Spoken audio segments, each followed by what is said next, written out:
Hi, my name is Dr. Charles, and the pretty lady next to me is one of my favorite patients, Lori.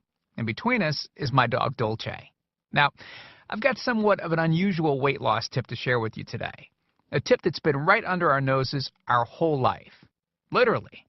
It's also one of the most important tips that I've shared with my patients in the clinic here in Fishers, Indiana. It's a very simple tip that could help you quickly lose 1 to 2 inches from your belly in under a week. Now, I need you to listen very closely. This video contains one of my biggest fat-burning secrets. And I don't know how long this video will be up, so please be sure to watch it from beginning to end while it's still here. Okay, so you're probably thinking to yourself, listen, I've tried every diet known to man. I've given it my all, and it just keeps coming back. Well, let me stop you right there. This is not some magical weight loss pill. It has nothing to do with that crazy acai berry garbage or any special weight loss drops or any of the other incredibly scammy weight loss gimmicks that we see all over the internet these days. In fact, these tips date all the way back to the 1950s and help explain why the majority of all Americans are now considered obese. And no, it might not be because we eat too many bad foods. I'll show you how you should be able to eat some bad foods and still lose weight. Hey, believe it or not, it's not your fault. But before I get into the specifics, let me quickly tell you a little bit about myself. First of all, I'm a board-certified chiropractic physician, certified wellness practitioner, certified advanced nutritionist, speaker, author, have helped thousands worldwide. One more thing, before we go any further, let me tell you about someone that I'm extremely proud of, a patient of mine named Lori. Now, she was your typical working mom with 3 children to take care of. Yes, I said 3.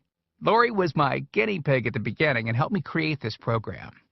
Now, she comes from a very poor line of genetics, obesity, diabetes, heart disease, etc. So I thought if this program worked for her, it might be able to help anyone. This one specific tip that I'm about to share with you helped Lori lose 2 inches from her belly, lose 8 pounds in only 9 days, lose 2 inches from each thigh, lose 3/4 of an inch from each arm, drop 3 dress sizes. At the age of 30, she now wears a smaller dress than she did in high school. Now, I know you're probably skeptical, and I don't blame you. I mean, it sounds like something so dramatic that it must be torn from one of those supermarket tabloids, right? But it isn't. Lori ultimately lost a whopping 90 pounds of fat and dropped 16 dress sizes. 16! Lori went from this, 210 pounds, which, by the way, is the weight that she couldn't get rid of after her last pregnancy, to this, 120 pounds. And she achieved all of this without counting calories, without starving herself, without killing herself at the gym, all while still eating all the foods that she likes, like raspberry cheesecake ice cream, which she absolutely refused to give up. Her friends are jealous, and acquaintances can't believe that she's ever even been pregnant. Listen, when it comes to weight loss, unfortunately, women get the short end of the stick. It's definitely harder for women to lose weight. In fact, women have been hardwired to not lose weight.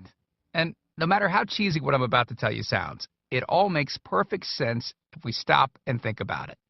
Let me explain. It all stems back to the hunter-gatherer days of our ancestors. Men weren't built for fat storage at all. Men were built to be lean and fast to hunt food. How men can even accumulate fat at all goes completely against our genetics.